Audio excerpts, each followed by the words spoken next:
interpreting The Scares! That's right, we're back at it on our month-long journey through the nightmares with yet another film that I haven't seen or heard about before.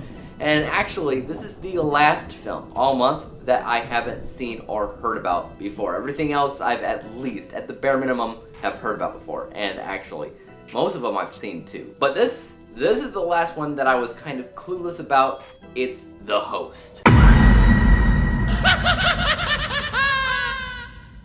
Following the dumping of gallons and gallons of toxic waste in the river, specifically formaldehyde, a giant mutated squid-like creature appears and begins attacking everybody. When a little girl is snatched up by this creature, her entire family set against all the odds to come find her and rescue her before it's too late. So what we got here is a monster film, and I love monster movies. We got Godzilla, we got King Kong, which of course are the gods, the kings of monster films.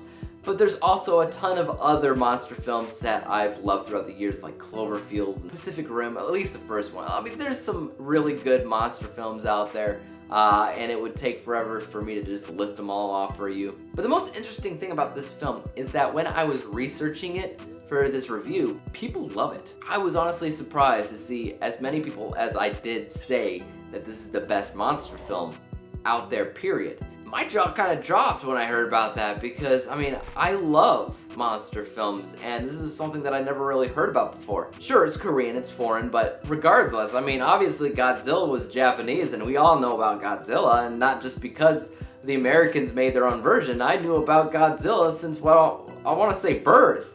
The Host was a film that I never really heard about before now. And do I consider it to be the best monster movie of all time? No. I mean, I much prefer Cloverfield, I much prefer Godzilla, King Kong, all of them. Don't get me wrong, this film definitely has some things going on for it, but it's also got a mixture of tones and themes that I couldn't really get into. The monster itself is interesting. It's original, it's unique, the creature design's pretty cool, but a lot of the film takes place in broad daylight without any kind of weather concerns, which is kind of a risk when it comes down to visual effects. Because whenever you do that, that means that there's a bigger risk, a bigger challenge on making sure that this creature has all the shading and the realistic textures, I guess you could say, on it when you look at it.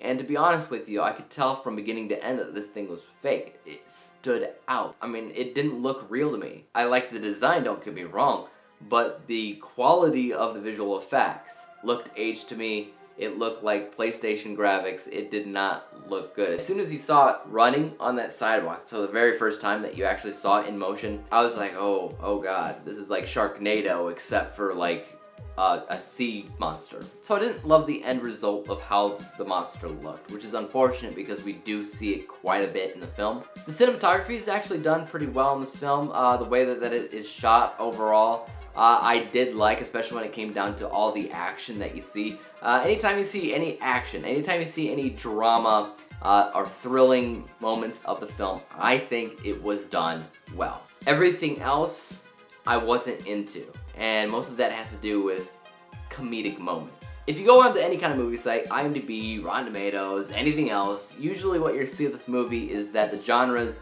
are drama, it is action, it is thriller, maybe sci-fi, maybe horror, but no site that I've run into included comedy.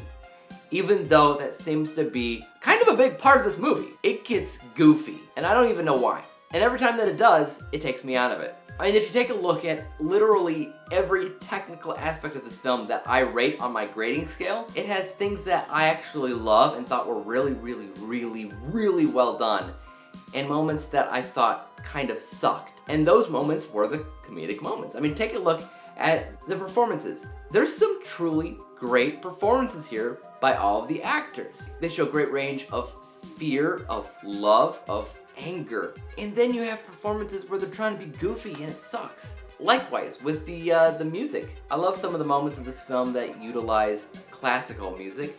I thought that was really, really good. You hear a lot of that with those darker, dramatic scenes. And then when it has those comedic moments, I swear to God, it's cartoon music. I couldn't. Pretty much right down the line when I scored this movie, I had things scoring really highly and then really lowly, so a lot of these scores are right down the middle at nothing. So when you see my end score, you'll notice that it's not the highest thing in the world because of that. Now, from what I could tell, a lot of people love this movie and consider it to be one of the best monster movies because, specifically, it's not just about monsters for them. For them, it's kind of that this film is a socio-political drama of sorts, like it's somewhat inspired by certain real events that happen in Korea. There's definitely a socio-political message going on here, and that I can get behind. I can, but again, I can't fully believe in that story when it goes back and forth between seriously dramatic and when it gets back to that cartoony, goofy, I don't even know what.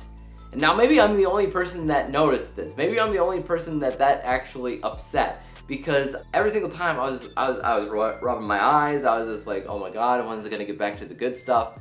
And don't get me wrong, like, it's a good story, it's got a good concept and moral to the story. I'm a bit lost, actually, as to why people consider this to be any better than Godzilla or King Kong or Cloverfield or any of the other greats. Because all of these different things that I have complained about, they would be forgivable if other areas were better.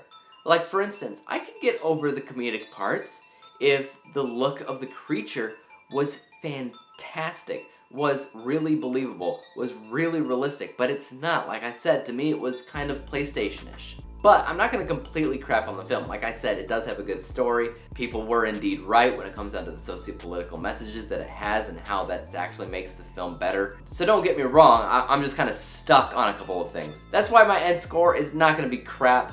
It's going to be pretty decent. It's not going to be great though, because that's what I reserve for some of those other monster films that I love.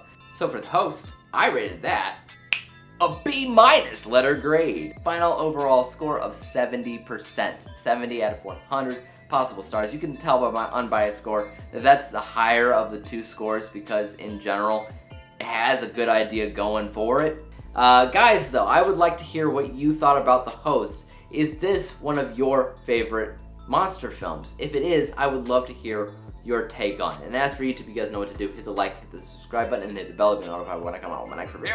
And until then, peace out.